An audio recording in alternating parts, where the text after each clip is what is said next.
ಸ್ನೇಹಿತರೆ ನಮಸ್ಕಾರ. ನಿಮಗೆ ಫೋಬಿಯಾ ಅಂದ್ರೆ ಏನು ಅಂತ ಗೊತ್ತಾ? ಈ ಫೋಬಿಯಾಗಳಲ್ಲಿ ಎಷ್ಟು ವಿಧಗಳಿವೆ? ಈ ಫೋಬಿಯಾ ಸಮಯದಲ್ಲಿ ನಮ್ಮ ಮೆದುಳು ಹೇಗೆ ಕೆಲಸ ಮಾಡುತ್ತೆ?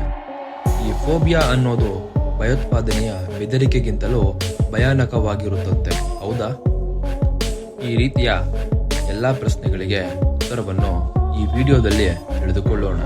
ಈ ವಿಡಿಯೋ ತುಂಬಾ ಇಂಟ್ರೆಸ್ಟಿಂಗ್ ಆಗಿರುತ್ತೆ, ಆದ್ದರಿಂದ ತಪ್ಪದೆ ಕೊನೆವರೆಗೂ ನೋಡಿ. ಇಷ್ಟ ಆದರೆ ಲೈಕ್, ಶೇರ್ ಮತ್ತು ಸಬ್ಸ್ಕ್ರೈಬ್ ಮಾಡಿ.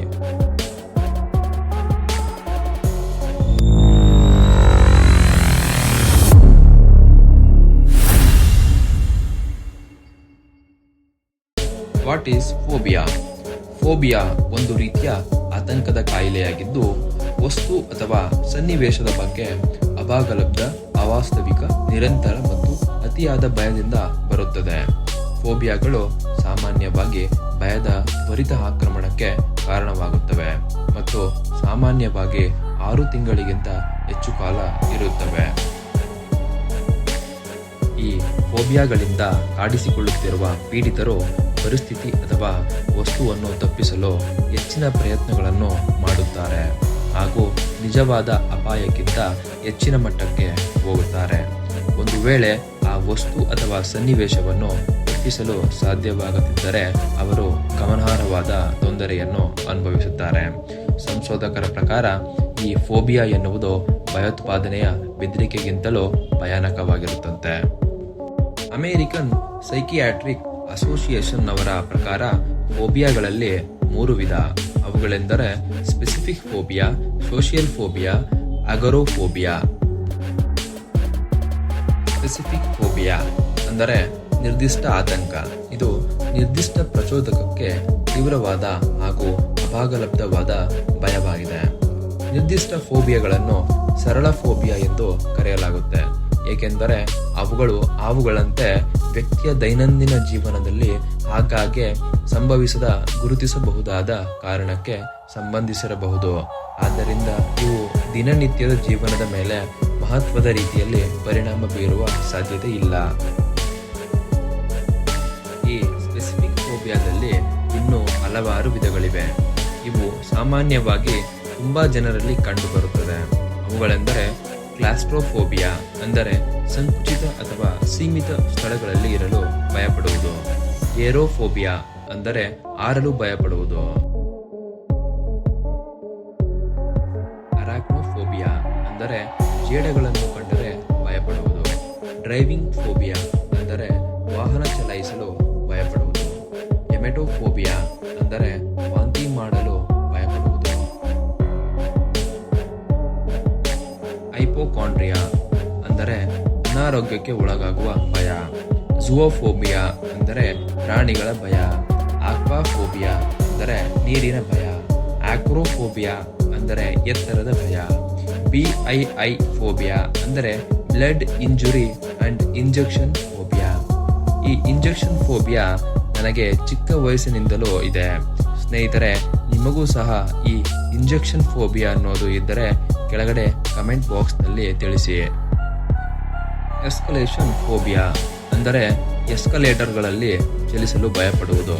ಹಾಗೂ ಕೊನೆಯದಾಗಿ ಟನಲ್ ಫೋಬಿಯಾ ಅಂದರೆ ಟನಲ್ಗಳ ಭಯ. ಸೋಷಿಯಲ್ ಫೋಬಿಯಾ ಅಥವಾ ಸಾಮಾಜಿಕ ಆತಂಕ. ಇದು ಸಾರ್ವಜನಿಕ ಅವಮಾನದ ಆಳವಾದ ಭಯ ಮತ್ತು ಸಾಮಾಜಿಕ ಪರಿಸ್ಥಿತಿಯಲ್ಲಿ ಇತರರಿಂದ ಪ್ರತ್ಯೇಕಿಸಲ್ಪಡುವುದು ಅಥವಾ ನಿರ್ಣಯಿಸುವುದು. ಸಾಮಾಜಿಕ ಆತಂಕ ಹೊಂದಿರುವ ಯಾರಿಗಾದರೂ ದೊಡ್ಡ ಸಾಮಾಜಿಕ ಕೂಟಗಳ ಕಲ್ಪನೆಯು ಭಯಾನಕವಾಗಿದೆ. ಇದು ಸಂಕೋಚತೆ ಅಲ್ಲ. ಇನ್ನು 3ನೇ ವಿಧವಾದ ಅಗೋರಾಫೋಬಿಯಾ. ಇದು ಒಬ್ಬ ವ್ಯಕ್ತಿಯು ಲಿಫ್ಟ್ನಲ್ಲಿ ಅಥವಾ ಮನೆಯ ಹೊರಗೆ ಇರುವಂತಹ ಸಂದರ್ಭಗಳಲ್ಲಿ ತನಗೆ ತಾನೇ ಇದರಲ್ಲಿ ಸಿಕ್ಕಿ ಹಾಕಿಕೊಳ್ಳಬಹುದು ಅಂದುಕೊಂಡು ಅದರಿಂದ ತಪ್ಪಿಸಿಕೊಳ್ಳಲು ಕಷ್ಟವಾಗುವ ಸಂದರ್ಭಗಳಲ್ಲಿ ಬರುವ ಭಯವಿದು. ಇದನ್ನು ಸಾಮಾನ್ಯವಾಗಿ ತೆರೆದ ಸ್ಥಳಗಳ ಭಯ ಎಂದು ತಪ್ಪಾಗಿ ಅರ್ಥೈಸಲಾಗುತ್ತದೆ. ಆದರೆ ಎಲಿವೇಟರ್ ಅಥವಾ ಸಾರ್ವಜನಿಕ ಸಾರಿಗೆಯಂತಹ ಸಣ್ಣ ಜಾಗದಲ್ಲಿ ಸೀಮಿತವಾಗಿರಲು ಸಹ ಅನ್ವಯಿಸಬಹುದು. ಈ ಅಗೋರಾ ಫೋಬಿಯಾ ಹೊಂದಿರುವ ಜನರು ಪ್ಯಾನಿಕ್ ಡಿಸಾರ್ಡರ್ಗೆ ಒಳಪಡುವ ಅಪಾಯವನ್ನು ಹೊಂದಿರುತ್ತಾರೆ.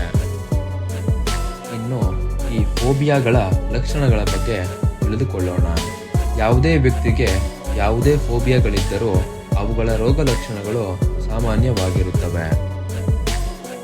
ಭಯಕ್ಕೆ ತನ್ನನ್ನು ತಾನು ಒಳಪಡಿಸಿಕೊಂಡಾಗ ಅನಿಯಂತ್ರಿತ ಆತಂಕದ ಸಂವೇದನೆಗೆ ಒಳಪಡುವುದು. ಆ ಭಯದ ಮೂಲವನ್ನು ಏನಾದರೂ ಮಾಡಿ ತಪ್ಪಿಸಬೇಕು ಎಂಬ ಭಾವೋದ್ವೇಗಕ್ಕೆ ಒಳಗಾಗುವುದು. ವ್ಯಕ್ತಿಯು ಈ ಫೋಬಿಯಾಗಳಿಂದ ಆತಂಕಕ್ಕೆ ಒಳಗಾದಾಗ ಯಾವುದೇ ಕಾರ್ಯವನ್ನು ಸರಿಯಾಗಿ ನಿರ್ವಹಿಸಲು ಸಾಧ್ಯವಾಗುವುದಿಲ್ಲ ಹಾಗೂ ಭಯವು ಅವಾಗಲಬ್ಧ, ಅಸಮಂಜಸ ಮತ್ತು ಉತ್ಪ್ರೇಕ್ಷಿತವಾಗಿದೆ ಎಂದು ತನಗೆ ತಾನೇ ಒಪ್ಪಿಕೊಳ್ಳುವುದು. ಮತ್ತು ಕೆಲವು ಸಾಮಾನ್ಯವಾದ ಲಕ್ಷಣಗಳಿವೆ. ಅವುಗಳೆಂದರೆ ಬೆವರುವುದು, ಅಸಹಜ ಉಸಿರಾಟ, ವೇಗವಾದ ಹೃದಯ ಬಡಿತ, ಉಸಿರುಗಟ್ಟಿಸುವ ಸಂವೇದನೆ, ಎದೆ ನೋವು, ಬಾಯಿ ಒಣಗುವುದು, ಗೊಂದಲ ಮತ್ತು ದಿಗ್ಭ್ರಮೆ, ವಾಕರಿಕೆ, ತಲೆ ತಿರುಗುವಿಕೆ ಮತ್ತು ತಲೆನೋವು. ಈಗ ಫೋಬಿಯಾ ಸಮಯದಲ್ಲಿ ನಮ್ಮ ಮೆದುಳು ಹೇಗೆ ಕೆಲಸ ಮಾಡುತ್ತೆ ಎಂಬುದನ್ನು ತಿಳಿಯೋಣ. ಮೆದುಳಿನ ಕೆಲವು ಪ್ರದೇಶಗಳು ಅಪಾಯಕಾರಿ ಅಥವಾ ಮಾರಣಾಂತಿಕ ಘಟನೆಗಳನ್ನು ಸಂಗ್ರಹಿಸುತ್ತವೆ ಮತ್ತು ನೆನಪಿಸಿಕೊಳ್ಳುತ್ತವೆ. ಒಬ್ಬ ವ್ಯಕ್ತಿಯು ನಂತರದ ಜೀವನದಲ್ಲಿ ಇದೇ ರೀತಿಯ ಘಟನೆಯನ್ನು ಎದುರಿಸಿದರೆ ಮೆದುಳಿನ ಆ ಪ್ರದೇಶಗಳು ಒತ್ತಡದ ಸ್ಮರಣೆಯನ್ನು ಹಿಂಪಡೆಯುತ್ತವೆ. ಕೆಲವೊಮ್ಮೆ ಒಂದಕ್ಕಿಂತ ಹೆಚ್ಚು ಬಾರಿ ಇದು ಅದೇ ಪ್ರಕ್ರಿಯೆಯನ್ನು ಅನುಭವಿಸಲು ಕಾರಣವಾಗುತ್ತದೆ. ಫೋಬಿಯಾದಲ್ಲಿ ಭಯ ಮತ್ತು ಒತ್ತಡವನ್ನು ನಿಭಾಯಿಸುವ ಮೆದುಳಿನ ಪ್ರದೇಶಗಳು ಭಯಾನಕ ಘಟನೆಯನ್ನು ಅನುಚಿತವಾಗಿ ಹಿಂಪಡೆಯುತ್ತಲೇ ಇರುತ್ತವೆ. ಫೋಬಿಯಾಗಳು ಹೆಚ್ಚಾಗಿ ಮೆದುಳಿನ ಪಿಟ್ಯುಟರಿ ಗ್ರಂಥಿಯ ಹಿಂದೆ ಇರುವ ಅಮಿಗ್ಡಾಲಾ ಟ್ರಸ್ಟೆಡ್ ಸೋರ್ಸ್ಗೆ ಸಂಬಂಧಿಸಿವೆ ಎಂದು ಸಂಶೋಧಕರು ಕಂಡುಕೊಂಡಿದ್ದಾರೆ. ಅಮಿಗ್ಡಾಲಾ ಫೈಟ್ ಆರ್ ಫ್ಲೈಟ್ ಅಂದರೆ ಹೋರಾಟ ಅಥವಾ ಹಾರಾಟ ಹಾರ್ಮೋನುಗಳ ಬಿಡುಗಡೆಯನ್ನು ಪ್ರಚೋದಿಸುತ್ತದೆ. ಇವು ದೇಹ ಮತ್ತು ಮನಸ್ಸನ್ನು ಹೆಚ್ಚು ಎಚ್ಚರಿಕೆಯ ಮತ್ತು ಒತ್ತಡದ ಸ್ಥಿತಿಯಲ್ಲಿ ಇರಿಸುತ್ತವೆ. ಈ ಹ್ಯೂಮನ್ ಫೋಬಿಯಾಸ್ ಅಂದರೆ ಆತಂಕದ ಕಾಯಿಲೆಗಳು. ಇವುಗಳನ್ನು ಗುಣಪಡಿಸಲು ಹಲವಾರು ವಿಧಾನಗಳಿವೆ. ಅವುಗಳೆಂದರೆ exposure therapy, cognitive behavioural therapy, medications, hypnotherapy. ಇವುಗಳಿಂದ ಈ ರೋಗಗಳನ್ನು ಗುಣಪಡಿಸಬಹುದು. ಓಕೆ ಫ್ರೆಂಡ್ಸ್, ಈ ವಿಡಿಯೋದಿಂದ ನಿಮಗೆ ಸ್ವಲ್ಪವಾದರೂ ಹ್ಯೂಮನ್ ಫೋಬಿಯಾಗಳ ಬಗ್ಗೆ ನಾಲೆಡ್ಜ್ ಸಿಕ್ಕಿದೆ ಎಂದು ಭಾವಿಸ್ತೀನಿ. ಇದೇ ರೀತಿಯ ಇನ್ನೂ ಹೆಚ್ಚಿನ ಆಸಕ್ತಿದಾಯಕ ವಿಡಿಯೋಗಳಿಗಾಗಿ ನಮ್ಮ ವಿಚಾರ ವೀರ ಚಾನೆಲ್ಗೆ ಸಬ್ಸ್ಕ್ರೈಬ್ ಆಗಿ ಪ್ರೋತ್ಸಾಹಿಸಿ. Thank you for watching friends. See you in next video.